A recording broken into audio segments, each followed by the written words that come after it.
I had a very nice employer who allowed me to try to do my job in sales silently. And it kind of worked for a little while. And I will say that when I realized it wasn't working, I went to another employer. And then I went to another employer. I was literally patching it together just to get to a point where my voice was finally in a position where I could make a move. And I will say too that I didn't know this was the move I was going to make until the very end.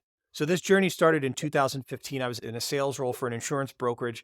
I actually did okay in that role, but the surgeries themselves, it's not like I spent 5 years. What's that Tom Cruise movie? 8 years in Tibet. It's not like I spent Mhm. 5 years in total silence. I would have a period of 2 or 3 weeks where I had to be completely silent, and then 6 or 7 months where my voice was in rehab and recovery. So I wouldn't be able to have a conversation for longer than 5 minutes without needing 5 minutes of silence.